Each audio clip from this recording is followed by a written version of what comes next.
My name is Mark, and I am a Democratic committee person here in Havertown, Pennsylvania, which is just outside of Philadelphia. I wanted to make a video about ranked choice voting, and the specific type of ranked choice voting that I wanted to talk about was a type of election that uses single transferable voting. So single transferable voting is a type of ranked choice voting, but it's a specific type of ranked choice voting, and it's a type that we would use when we have an election where we have multiple candidates and we have multiple seats available. So things that we have used this for here in Delaware County, PA. State committee a couple years ago when we had, I think, 12 positions and we had, I don't even know, 17, 18 candidates. Or for most recently here in Havertown, we had a school board endorsement campaign and we had 7 candidates for 5 positions. So one of the goals of ranked choice voting is to reduce wasted votes.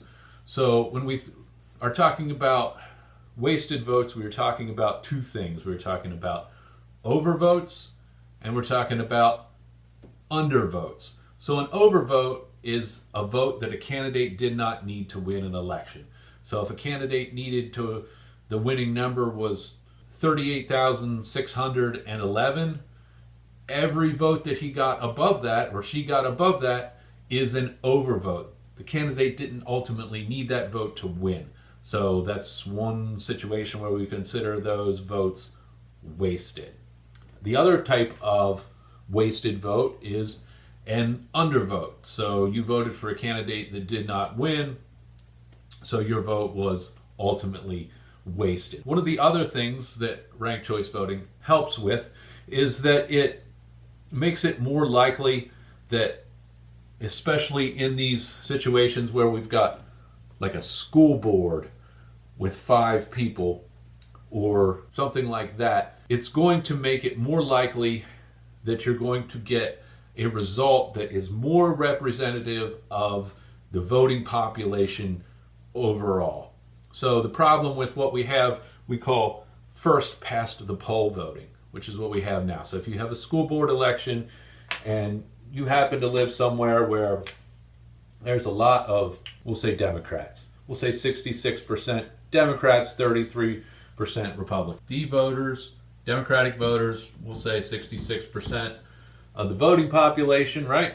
And we will say ours are 33. Ours, 33%. Okay? So the problem is when we do the type of elections we have now. So what we have now is what they call a first past the poll.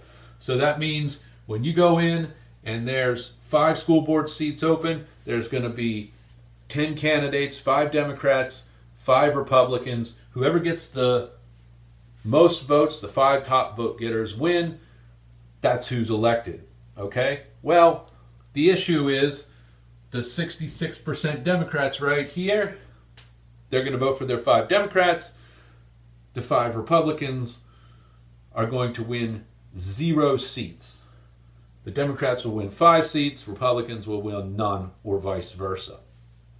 So who are the Democrats going to listen to? Even though 30% of the public in this community are Republicans, the Democrats who were elected were only elected by Democratic voters, so therefore, why are they going to listen to anything that this 33% of the people say? So they're kind of locked out of the process here.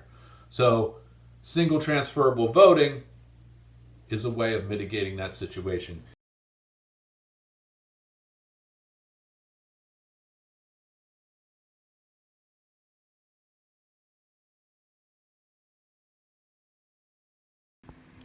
All right, so just to give you an example of what a ranked choice ballot would look like in a single transferable voting election, you'll have your list of candidates right here, and then this would be, in this just example that I made up, we would be electing 3 candidates for some position, and we have 5 people running.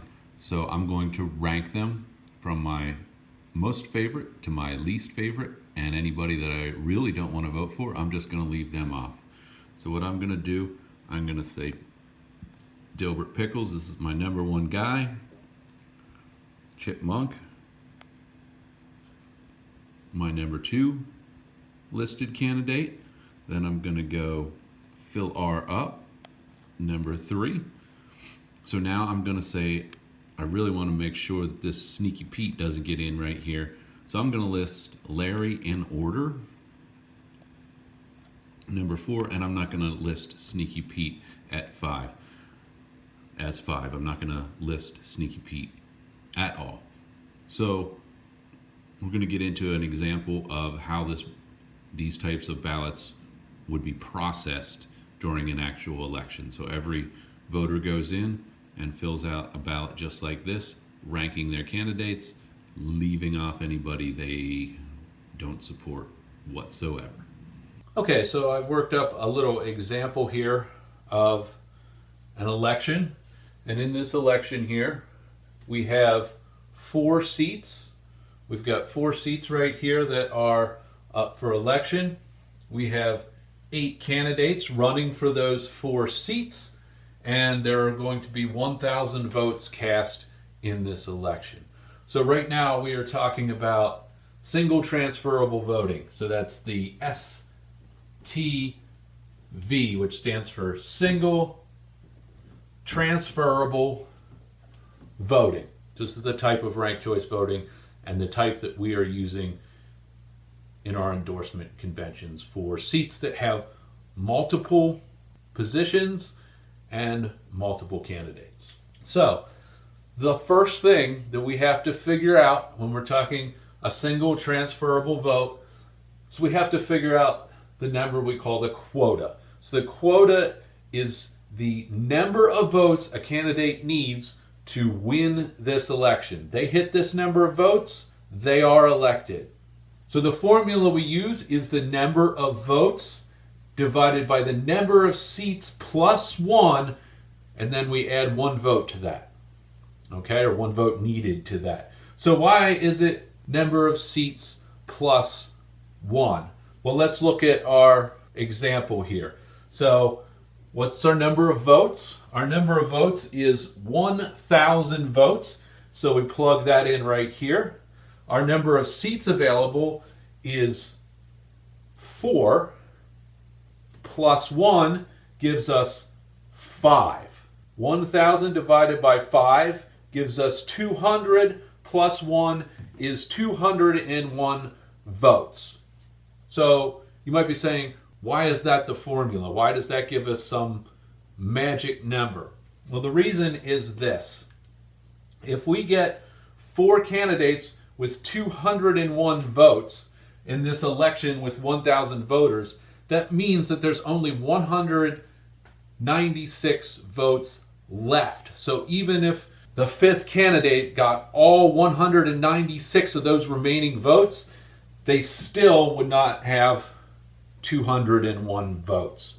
So that's why we go number of seats plus 1 to give us 1,000 divided by 5 gives us 200, and then we add 1. So the winning number in this case is 201 votes. Now, this is a variable value. If there was 10,000 voters, we'd put 10,000 in here.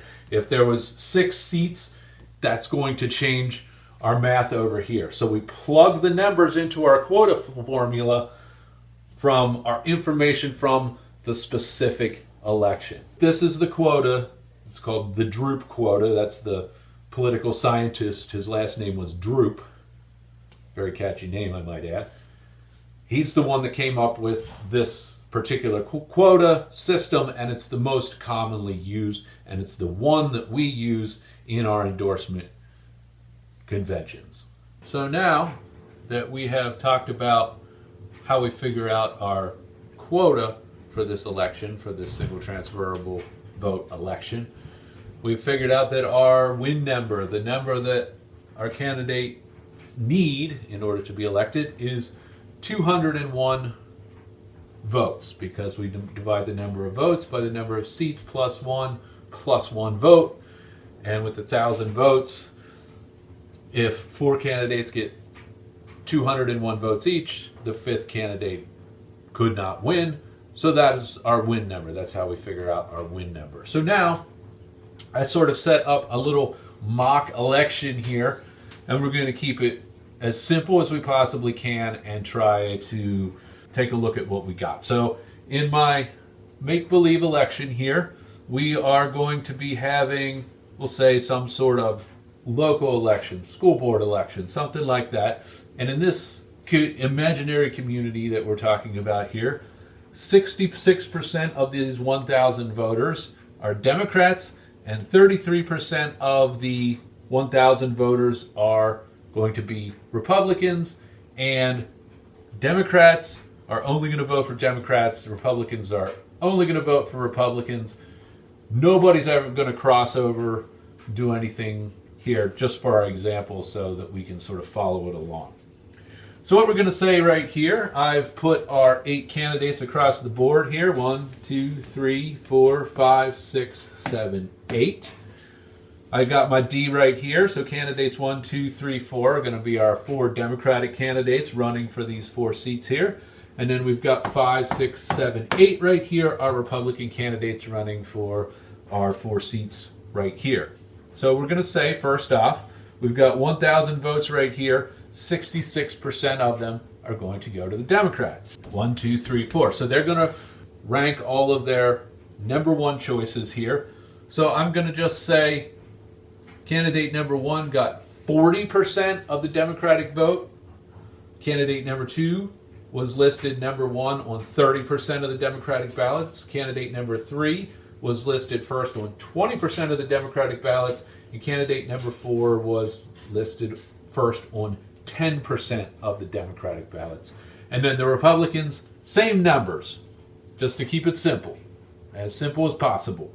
40% of the Republican vote, but remember the Republican vote's only 33%, which of 1,000 is 333. So if you're getting 40% of 333, you're going to get twice that over here on the Democratic side, because 666 would be 66% of 1,000. And that's going to be reflected in the actual vote numbers down here. Same thing, number 6, 30% of the Republican vote, 20% of the Republican vote, and then candidate number 8 is going to get 10% of the Republican vote. So after our first round of voting here, where does that leave us? So I put my line right here. So this is the 201 line right here. Anybody gets over the 201 line, they are elected. Okay? So let's look at our vote totals. 266 right here. Is 266 more than 201? It sure is. So guess what? Round 1 of voting. Candidate number 1 is elected. So our first candidate elected for these 4 seats is number 1. So let's look at candidate number 2. 200. Did they get to 201? No, but they are awful close. They get 1 more vote in the next round. Boom. Candidate number 3, 133 votes. So they're short. Candidate number 4, Democratic candidate, lowest vote getter on the Democratic side, got 67 votes here. Now moving over to the Republican side here, candidate number 5, highest Republican vote getter, got 133 votes. Then 6 got 100, 7 got 67, and 8 got 33. So here's where we start to depart from what you're used to in regular ranked choice voting.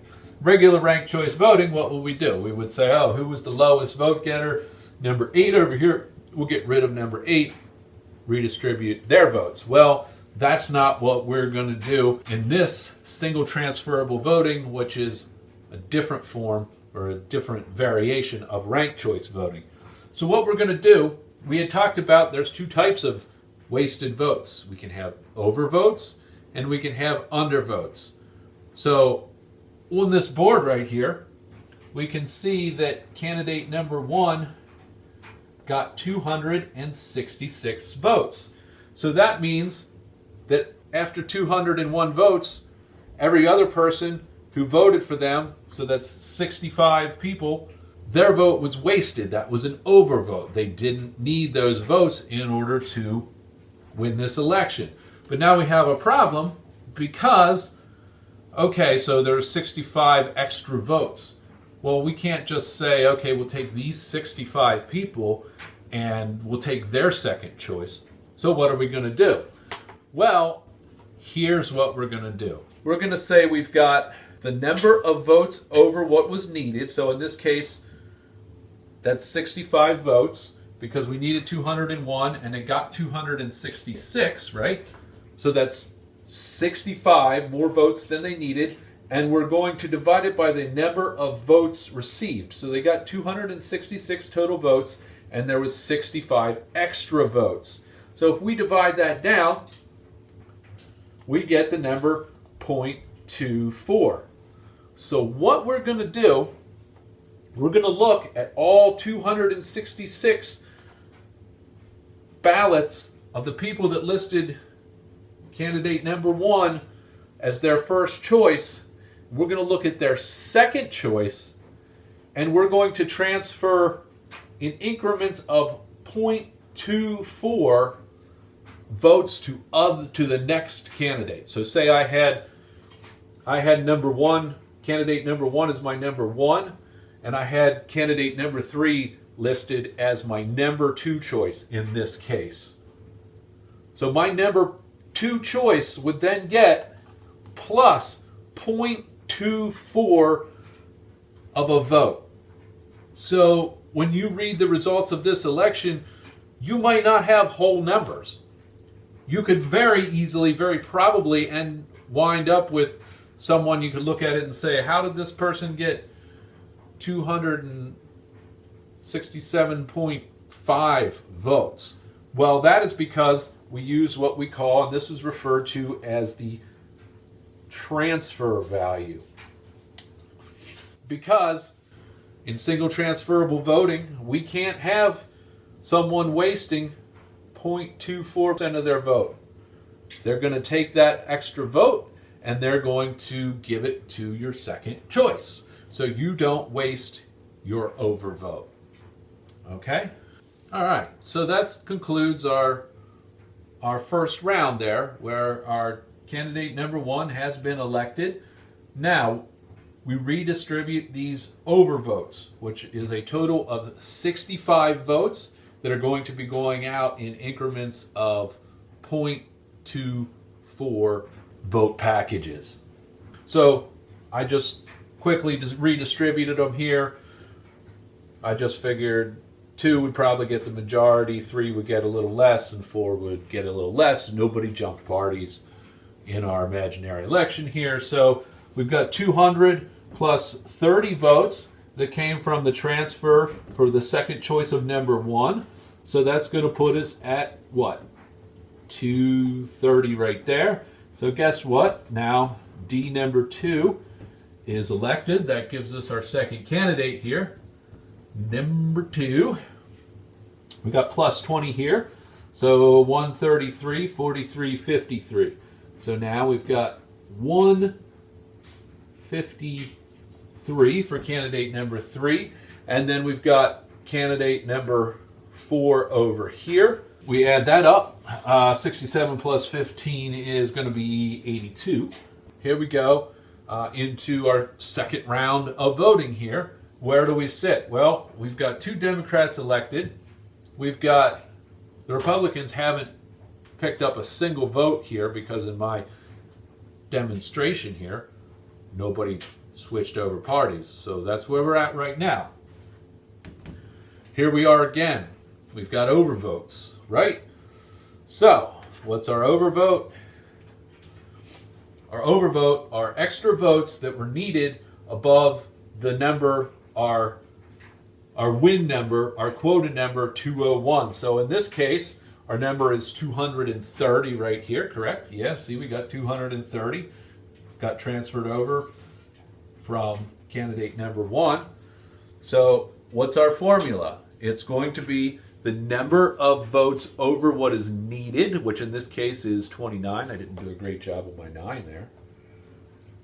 I'm not super impressed. In this case, that number is 29 divided by the total number of votes, which was 230. And if we do that math, 29 divided by 230, we get 0.13.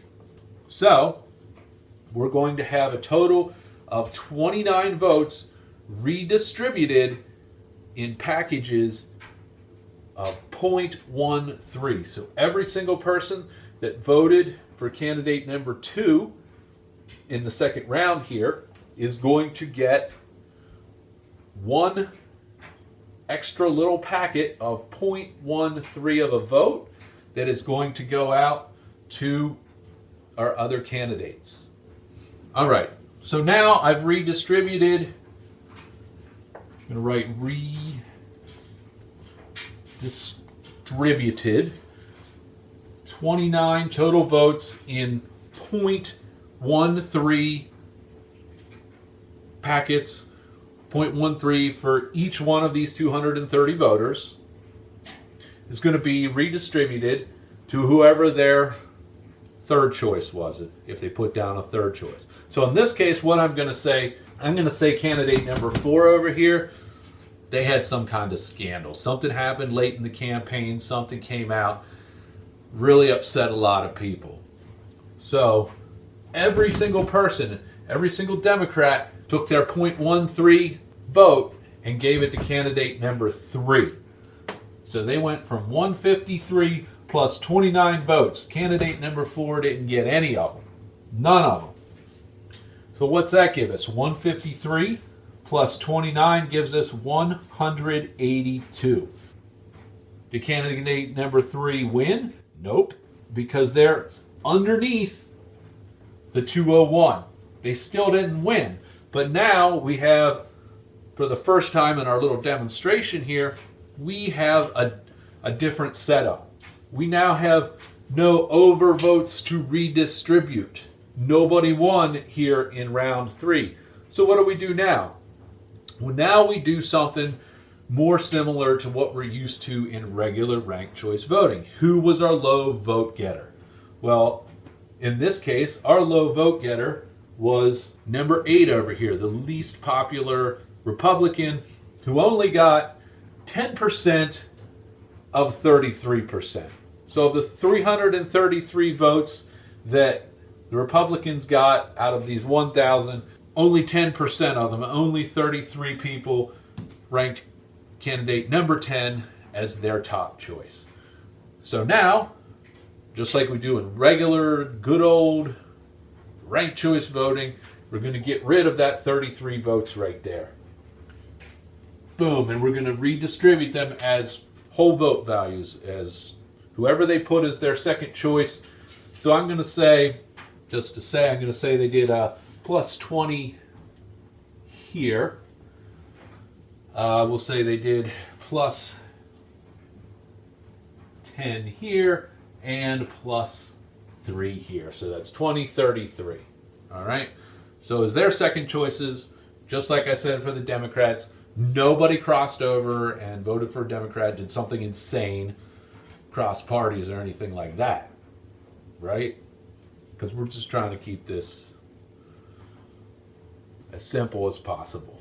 So let's see how that got redistributed here. So 133 plus 20 is 33, 43, 53.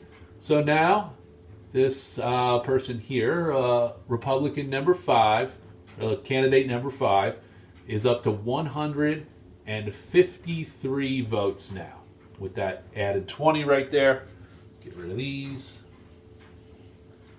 So we're up to 153 right there. The 10 here. We'll just cross that out. We'll make this 110 right here. And 67, 68, 69, 70. Candidate number 7 is up to 70.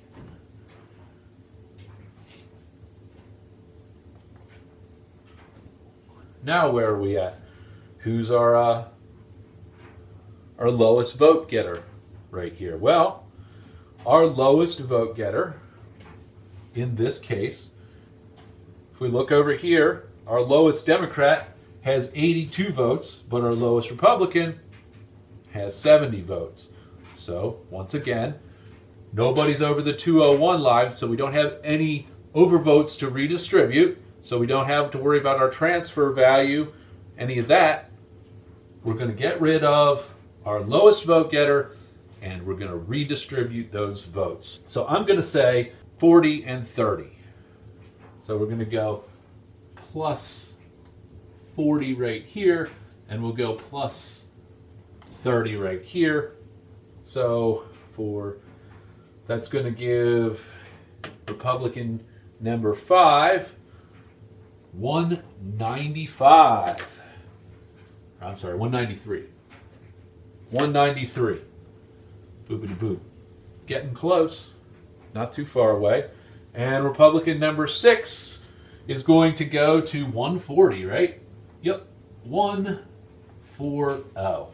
Because 110 plus 30 votes from this candidate over here, candidate number 7, boom, he is or she is eliminated. And we are now left with 140, 193, 82, and 182. Let me get rid of some of these old numbers here and just show us where we are right now. So right now, I've lost track of exactly how many rounds of voting this is, but I think this is roughly the 4th or 5th. 1, 2, 3, 4. Yeah, we're going into our 5th round of voting right here. Single transferable voting. Line them up. Okay. So now, who's eliminated? Well, 7 and 8 are eliminated. 1 and 2 have been elected. We've got 2 spots left, and we've got 2 Democrats, and we've got 2 Republicans left, right? So what's going to happen now? Does anybody have over 201 votes? They certainly do not. Nobody has that. So guess what? We eliminate our lowest vote getter. In this particular case, we're going to say that our lowest vote getter was right here. And they're going to send all 82 votes over here. What does that give us? 416. That's going to give us 200. Oops. I say 2, and I draw a 6.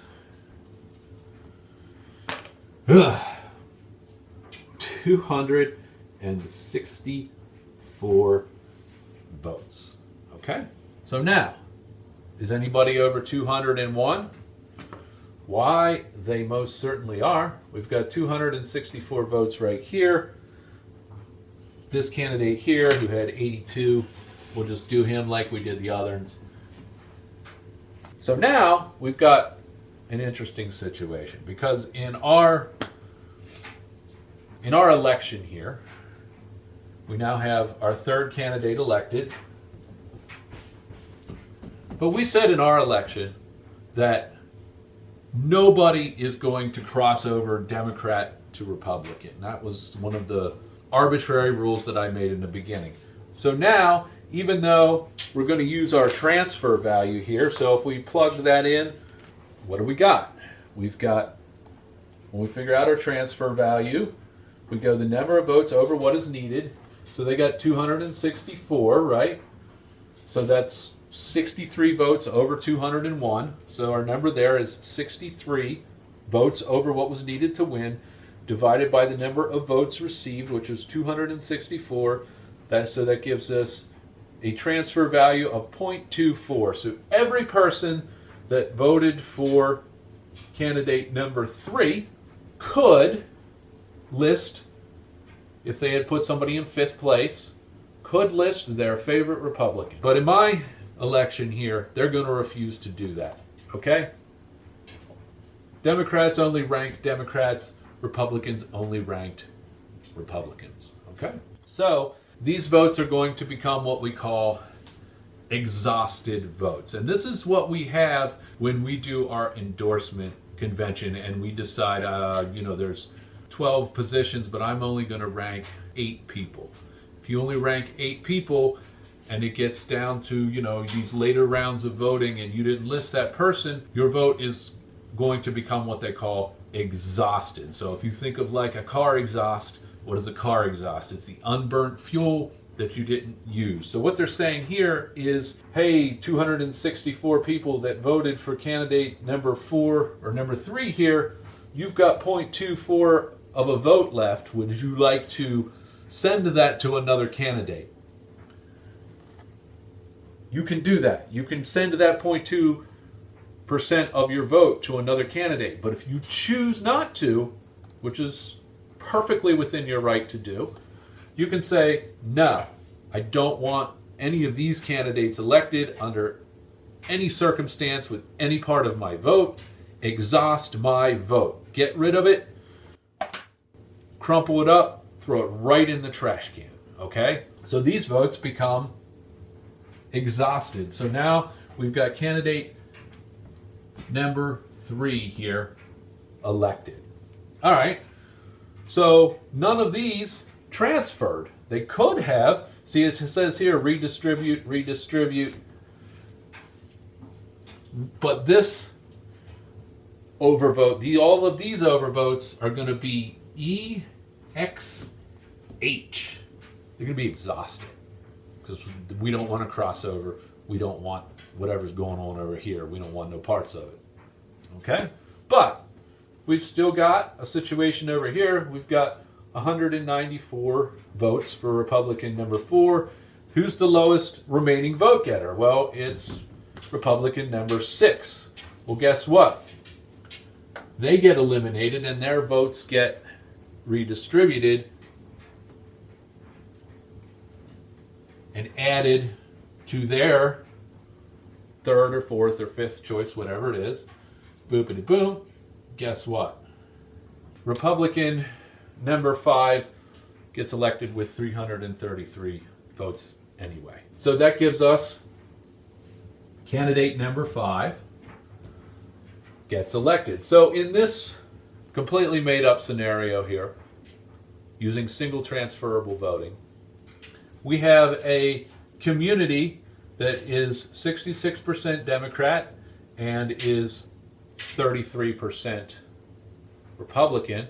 And if we look at what we got, let me show that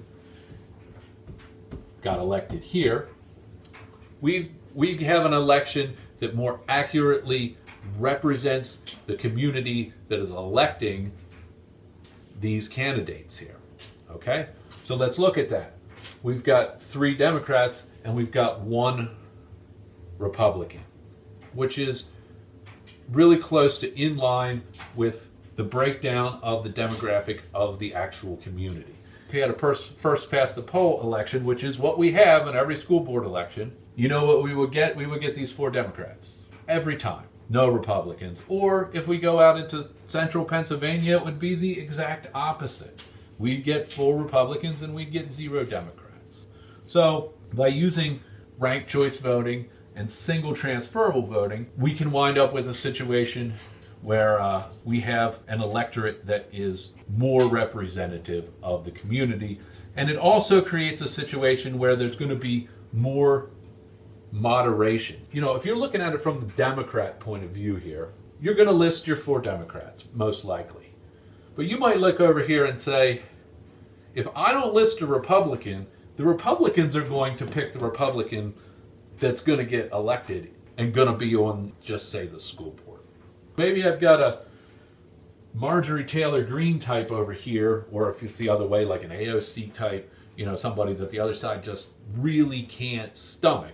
So if you're a Democrat and you're looking at it, you're going to say, I'll rank my 4 Democrats, but I'm going to rank my Republican that maybe I'm looking at and I'm going like, meh, like a Pat Toomey type, like, okay, he's a financial conservative and it's not really my thing, but he's never talked about Jewish space lasers, and if I just let it up to these Republicans and I don't list a Republican, that far right person very possibly is the one that the Republicans, this is the one candidate the Republicans are going to get on there.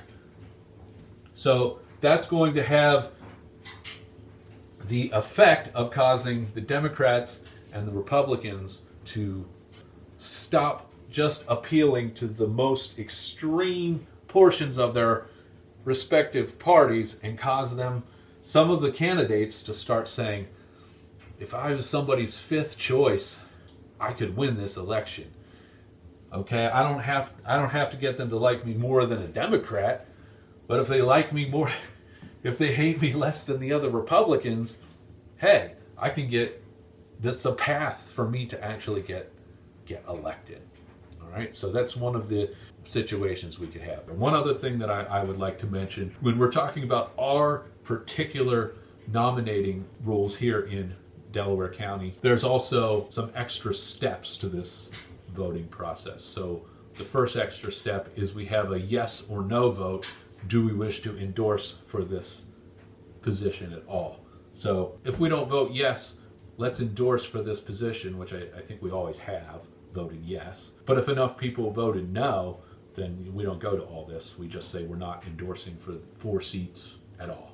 So that's an additional step that we have at our Democratic nominating conventions. And then in our specific bylaws, it says that the candidates must get 55% of the vote in order to be endorsed. So that's another thing that gets worked in with the quota for our specific setup. Now that's so that this ranked choice voting, single transferable voting, that's also that it meets the conditions of the specific bylaws for the Delaware County Democratic Committee. I hope this has helped you understand a few things and maybe clarified a few things. All right, bye.